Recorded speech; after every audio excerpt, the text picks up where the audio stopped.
Married at First Sight, Season 13, Episode 8. We're going to talk about Johnny and Ryan this morning. We know that Ryan is classified as a serial dater, and Johnny has been on 100 first dates.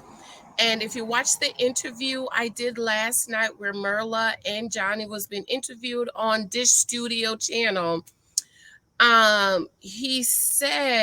Johnny said, he would go out with a girl, and if he didn't feel anything or if anything was there, he wouldn't go out on a second date. I'm all for that, Johnny. That's why I like him. I like Johnny and Ryan because they remind me of me.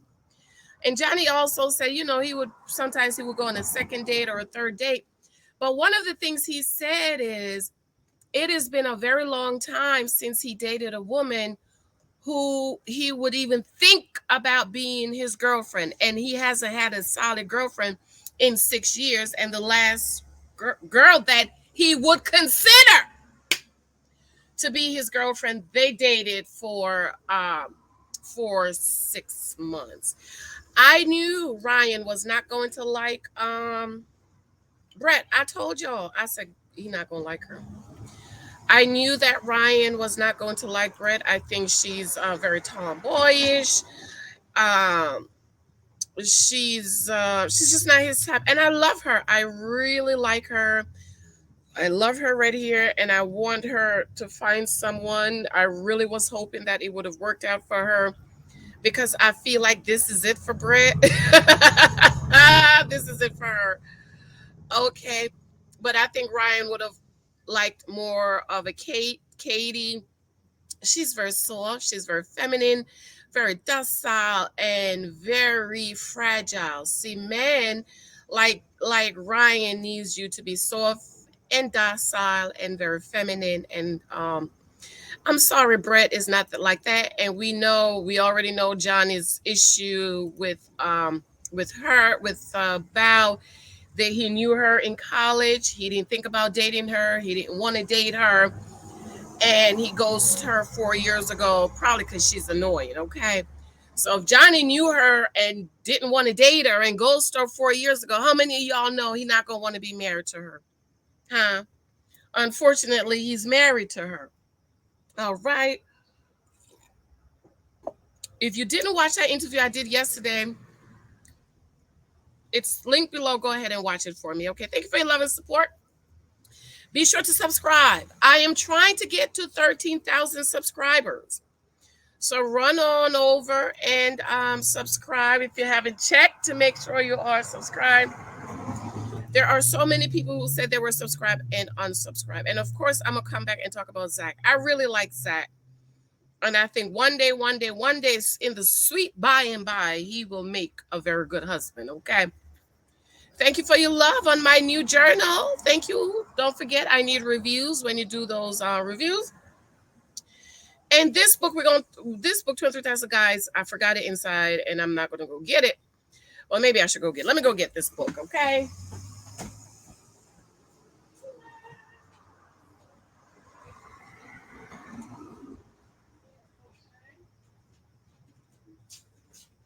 Because in this book, y'all, I talk about my list for a husband. And on page, is it 68? What does my list look like? 63.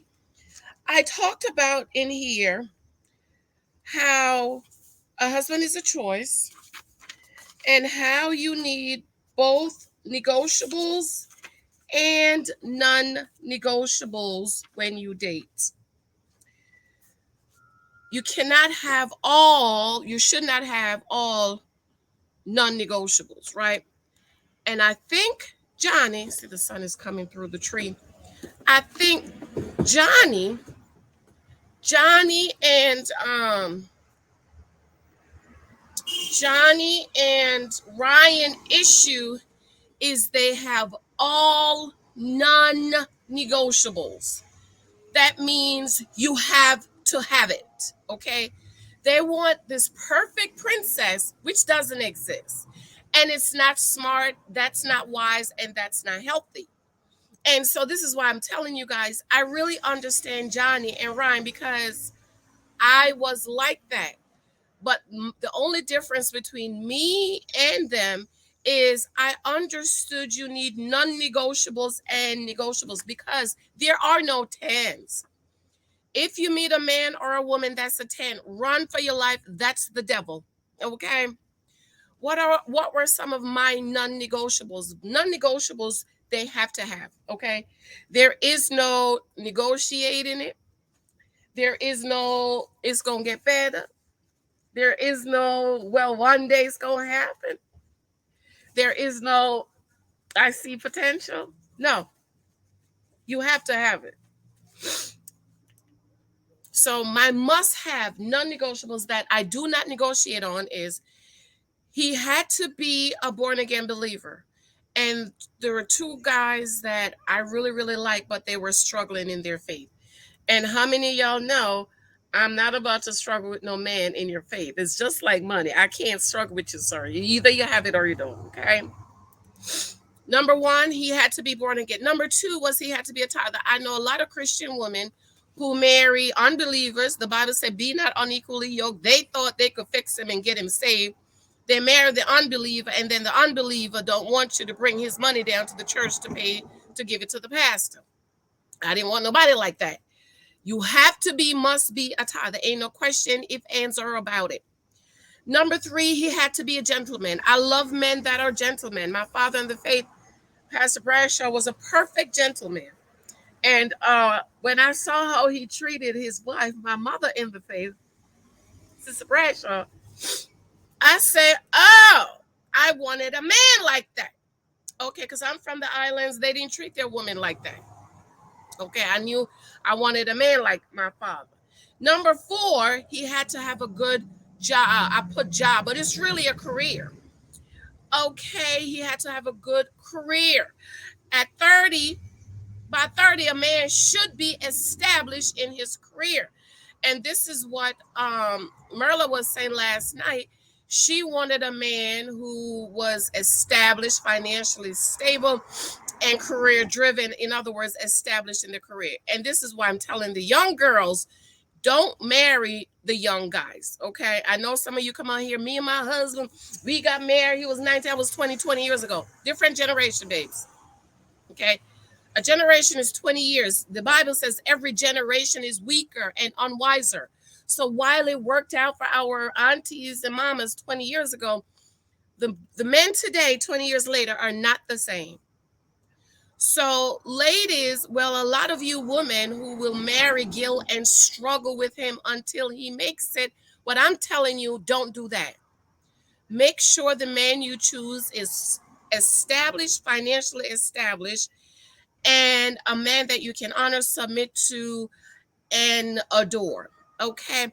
So then my non-negotiables. What were my non-negotiables? Okay. My non-negotiables were a man that's either been married before with a kid. Okay, because a lot of people get married in their 20s. A lot of you talk about we got married in our 20s. Well, the biggest group of divorcee are people who got married in their 20s. Okay, and by the time they get 30s and 40s, they've grown up, outgrown the wife, the fixer upper wife, and now they're ready for their lifetime partner. Okay, this is why I'm encouraging you ladies, don't marry these men in 2025. They're not ready, okay? So I was open. I wanted a man that was never married or had kids. But it was a negotiable for me. What does that mean? If I met a man who was divorced, depending on why he got a divorce, and had one child, was a great guy, a good father, financially stable, and had his stuff in order, I could negotiate with myself and say, well, Jan, he's saved, he's a good guy, he has great money, he's saved, he's a good father. Do I want to marry him? Okay, so that was a negotiable for me. Doesn't necessarily mean a negotiable with him, but a negotiable for me. Another negotiable for me was physique. I must be the only woman that don't care for men with six packs. So Hulk, I love Hulk. I used to watch Hulk all the time when I was a little girl. But I would never marry a Hulk. I would never marry an Arnold Schwarzenegger, okay? I just don't like guys with that physique.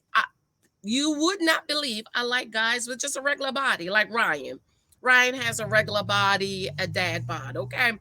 And so for me, I was pretty much open. He couldn't be obese. He had to be in his health, walk and exercise. My husband was in his mid-40s, so he already got the little beer belly, and God know we'd be home with COVID. I told him, Mike, work it out, brother, work it out. So that was negotiable for me. So, I know some girls my age, they would have never married um my husband who had a gut. It didn't bother me because I didn't like the Hulk guys. Okay. So these are the things, ladies, you have to write down your negotiables and non-negotiables. Those are 10 things you want in a husband. That includes both negotiables and non-negotiables. You need to have your non-negotiables. You will never negotiate those. You will never sacrifice those, but your negotiables are things in your head you can negotiate. Another thing for me was the non-negotiable was he had to be marketable. What does it mean? If you lose your job, this is one of the questions you need to ask, guys, ladies. If you lose your job, what we gonna do? Listen carefully to what he says. If he say unemployment, get up. Run for your life. Run for your life, girl. Okay. I wear my Judge Benson shirt. Run. Listen carefully. That's one of the questions you need to ask. This is why I keep telling y'all, stop meeting these men and jumping all the way in because you don't have the data. Nothing wrong with unemployment, right? That's why you're paying it. But that should not be your emergency money. Because how many people know it takes time to get unemployment? We've seen the pandemic. I know people took them a year. They lost their apartment, lost their car, and they had no savings. So he had to be marketable. And so that's a question I asked my husband. I said, so tell me, if you lose your job, what's going to happen? And so he says, well, most likely I will get a package. No. He says,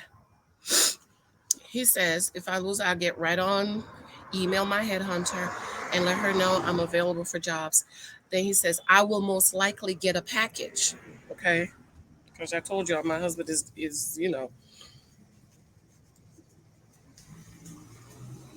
he ain't regular. Okay. And I will come home, get a few suits, and I'll be on the first thing smoking to DC because I can get the jobs in DC that I want, paying me what I want. He never meant, and then he said, but I have savings. But then he said, don't worry, I have savings. He never even mentioned unemployment. So this is why I keep telling you, stop meeting these men and jumping in. You don't have the data. Okay? Stop being Michaela. Stop being Vernisha. And then when you see, ladies, men date us and they meet us and they ask themselves, is she the one? So that means they have to answer the question and they have their box that they're checking off. We meet a man and we say he is the one, and that's wrong. This is why you're emotionally hurt and you feel deceived. Oh my God, he led me on. Oh my God, I thought he was the one. He ghosted me. No, you was being a dum-dum. You don't have the data to determine if he's the one. So you ladies should go in and ask, is he the one? This is why you need negotiables and non-negotiables. This is why on page 63 of my book, your husband list, you need to know what you want in a husband. And as you date, aka gather data, you check your list. So he has that, he has that, he has that. When I met my husband the first night, I learned he was 3 of my top 4s.